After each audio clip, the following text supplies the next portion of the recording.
John Harrington's final season at Harrison. In fact, the final year for the school there. Good evening, sports fans, and welcome to Pinz Bowling Center in downtown South Lyon. It is Sunday, October 21st, 2018, and we're here for Selection Sunday for the Michigan High School Athletic Association playoffs. We're on District 3. The Lions will be part of District 2. We'll be back with live footage of the selection process. Two quality teams that are in the mix for a championship, and Rochester Adams in Division 1, who's also in the playoffs. So, yeah, John Harrington's going to have his team prepared. He never tried to pick favorites, but he really likes to see Harrison at least make a run in the playoffs. Let John Harrington go in the style he's accustomed to, and that's winning. Yeah, and during our coverage, by the way, you don't want to miss our sit-down with the legends, Al Fracassa, Tom Mack, John Harrington, and Greg Carter. It's really, really informative and fun. Yeah, it's a lot of fun talking to those men. The big ones of Muskegon are looking to power their way to another Division III championship. Who are the teams that could stand in their way this postseason? The pairings for Division III. We come back on Fox Sports District 1. The Sailors of Muskegon Monoshoe stakes their 8-1 record up against Grand Rapids Forest Hill Central. We're getting with a 5-4 record. And Game 2, head coach Eric Sugars, 7-2 Traverse City Central Trojans host the 6-3 Wildcats. Back this time in 15 years. And in District 2, Game 1 has the 9-0 Jackson Vikings out of the Southeastern Conference White. They'll welcome the 6-3 Locust Chiefs. Game 2 is a battle for inches. Central will host Northern. How about this? Central beat Northern by a point when they faced each other back on September 7th. On a Region 2, District 1, Game 1 has the 7-2 point.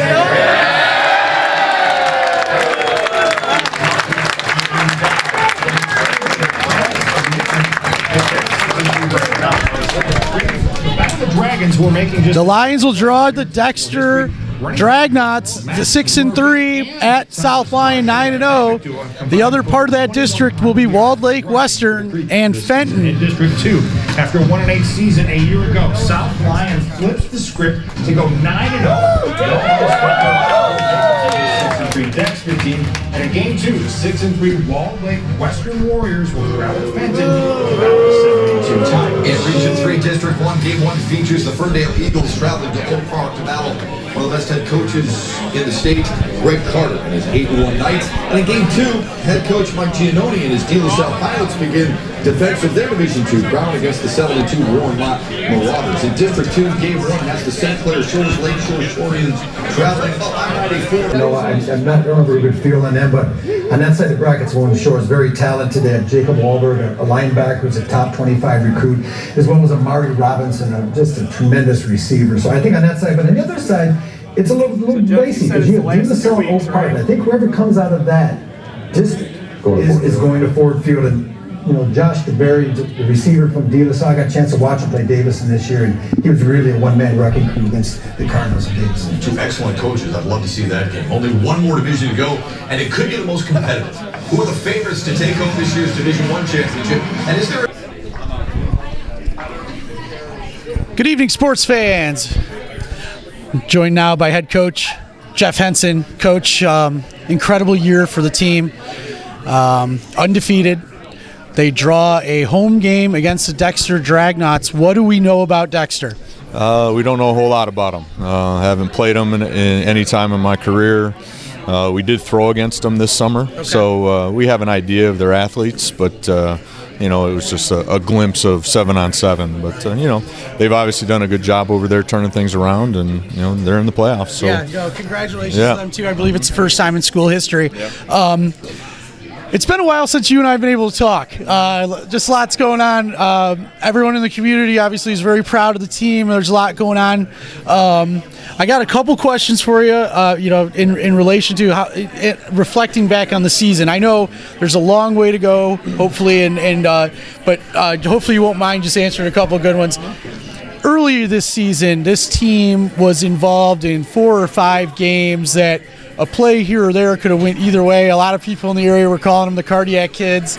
You know, we had a 2-point conversion against Northern in week 1. Field goal hit the crossbar against Lakeland, and you know, in mid-season. Is there a moment of that of any of those games that jumps out most to you that you've enjoyed most this season? I just think, the whole season in general. I mean, our kids have proven that they know how to win. And it's a credit to them. Especially our junior class, they've been winners at every level and in every sport. So, they're used to winning. So I think that, is contagious. But on the other hand, I go back to week 1. Winning that game is what set the tone for our season. Because you're right, and we had a few times in that game where it could have went the other way, and we could not be sitting here tonight. But I think getting the win and showing how they fought all the way to the end. I mean, and proved that they could get it done. No, and I love that, and I think you're right. I think that was the springboard. Unfortunately, I was not there, but I did hear all about it, and I think you're right, Coach. Maybe that goes the other way. Maybe we aren't here, and so that's a good way to look at it. I appreciate you reflecting back on this stuff. I know how it is as a football coach. We're always, on to the next one. But last year, Coach, team goes 1-8. As a head football coach, I'm sure that had to be tough on you. But did you have any doubts? Did you have a sense that we'd be able to bounce back strong this year? Yeah, I did. I knew we'd be better just with the group of kids that we had coming back. And as I said at the media day, we had 22 kids who either started or played significant amount of time last year. So, I wasn't worried about, throwing newbies out there. Right. We had returning players. And seeing the hard work that the kids put in the offseason, we challenged them with a point system where they had to earn so many points to be on the varsity football team. Oh, wow. We had squat requirements that they had to meet in order to play and get on the team. So, and they met it. Every one of them met it. So we, I think that was a huge, probably the first step in knowing that we were going to be a lot better this year. So I know it's kind of fresh, but 1991, 1995, 1996, and now the 2018 Lions will go down as the only 4 teams since 1950 to go undefeated in the regular season. Have you allowed that to set in yet? What does that mean to you? Yeah, I haven't really thought about it, to be honest. As I've said to our kids and said to a couple of the other media personnel, we're week to week, and we keep our window small and we keep our focus small, and that's stuff that I can reflect on at the banquet and in the off season. But no, I mean, obviously it's been a lot of fun, and winning is fun. Yes. And we've created a lot of memories for these kids, and I should say they have created a lot of memories for themselves that 30 years from now. It's because I just had my 30-year reunion last week, which, it gives them something that will bond them together for life. Certainly. Mm-hmm. No, and coming from someone that's in touch with many friends, and I just got married, and a lot of the guys that were standing up at my wedding were guys I played high school football with. Right. So winning is great. That's why you play the game. But I gotta say and mention, for those that don't know, that aren't aware of the Red Out or Victory Day, or that the kids go and read to elementary school kids, I love the fact that this program is preparing these young men for real life stuff, and they're involved in the community. I mean, what can you say about that as the message that you and your coaching staff are able to share with these kids? Yeah, we're a program of virtue, and that's our number one priority, and we're gonna coach football through that. Right. Because this is a game, but it's a game that teaches so many lessons, and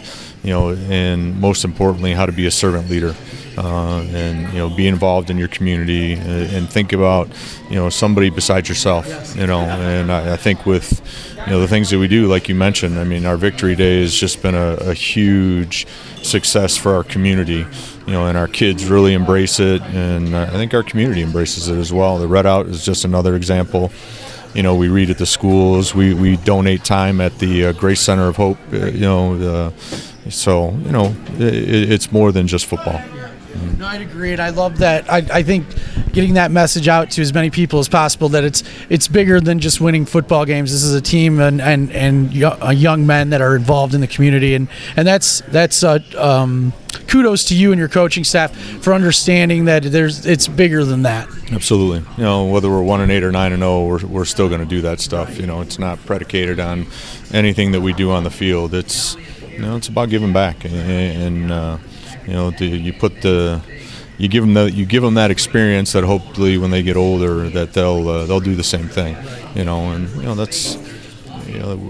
We're building leaders, we're building leaders, and that's just part of it. It's a great message. Well, I'll tell you what, it's been a long time. I don't have the date on this, my fact checking. I know the South Lyon Lions have not hosted a home playoff game in a long time. We are home on Friday night. It's going to be a very special thing. This team's deserved it. They earned it. So I would encourage everyone to come out.